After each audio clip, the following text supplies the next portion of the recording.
Hey guys, welcome back to my channel. Today's video is going to be my financials for the past year and my experience working my first year full time. So let's get into it. So I thought I'd give you a bit of a background. So I studied food science and that was my major, and my minor at uni was nutrition. However, the past year I've been working in a marketing team at a pet food company. So I started this job in March 2022, and that is exactly 1 year from now. When I started the job, my salary was $60,000, and if we're comparing this to the minimum wage, which is $22.70 an hour. So after tax, KiwiSaver and student loan, I get in hand $801 a week. Based on a year, this works out to be $42,000. So we'll start running through my bills on a weekly basis. So my rent is $150 a week. My Wi-Fi shared with my partner works out to be $11.25 a week.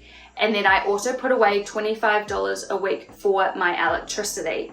If we work this out to be a figure for the whole year, this works out to be $9,685. Then there is my grocery bill. So this ranges it a little bit. So some weeks I have cheaper meals and some weeks I might get a few more desserts. So it really depends on the week. But if I give a rough approximate, it tends to be somewhere around the $120 to $130 mark. And then this gives me approximately $7,020 on a yearly basis. So next is gas.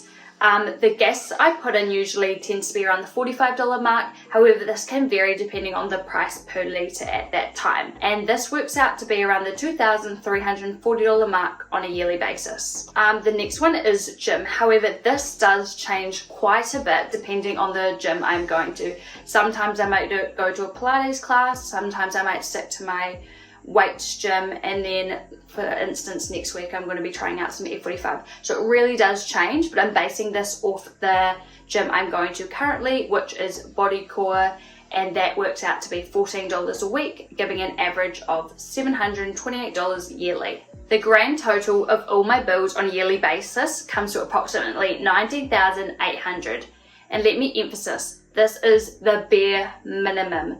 This is honestly not including many other things such as food for my dogs, vet bills, spur of the moment trips, or even if I want to go out for a nice meal with my friends. This ends up coming out of either my spendings or my savings. So yeah, let me emphasize that is the bare minimum. So if we minus the total of the bills from the $42,000, this gives me a grand total of $23,543. From here, I then split the remaining cost into spending and savings. On a weekly basis, I will transfer $150 into my spending, which gives me a total of $7,800 yearly. Then for savings, I am left with $302.75 going into savings weekly, which then gives me a total of $15,800 yearly. So in an ideal world, I would have $15,800 in my savings, but we're living in the real world and I have $0 in my savings. In fact, I am in debt.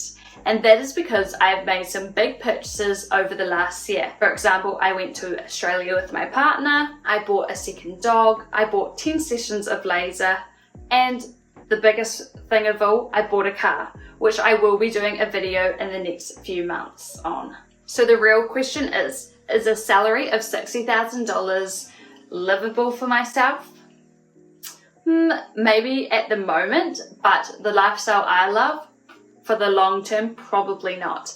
I definitely see myself getting my dream car, beginning to buy my first house in 5 years' time. So I would definitely need to increase my salary in the next few years. But currently it is livable, but not the ideal. So I thought I would now run you through my thoughts and opinions and overall experience working full-time for the past year. I found working 40 hours a week so draining. I honestly was so tired, and I think this was because I was so used to the uni lifestyle where you could watch your lectures online, you could fast forward them, you could slow them down, you could literally go for days without doing any uni work and then just cram it all into 2 days. You could also have literally a nap whenever you wanted. So yeah, coming into a 40-hour week was really intense for me. I feel like another thing no one warns you about is when you're working 40 hours a week, your other aspects of your life is really affected. For example, your relationships with your friends, your family, and your partner. For example, on a usual Monday to Friday, I wake up at 6 a.m, I go for my morning walk, I then come back and get ready. I'm out the door by 7:45. I then work from 8 to 4:30. I then go to the gym. I come home, I shower, I make dinner, I clean up, and then by then I only have 45 minutes to an hour to actually chill. So I feel like Monday to Friday, I actually have no time to give quality time to my friends, my family, or my partner. So that brings me to the weekend. I then feel like I need a full day to do my chores, my cleaning, my grocery shopping, my meal prep. I then have one day left, which I need to relax, as well as spend time with my friends, my family, and my partner. So I feel like in my first year, I definitely let a lot of my relationships fall during this time. But now, fast forward to a year later, I do really think about those 2 days and prioritize my time where I want them to be spent. So that is the final wrap up of my yearly salary breakdown on what I spend my money on, as well as my experience working first year full time. If you have any questions, please feel free to drop them down below, and I'll see you in my next video. Bye guys.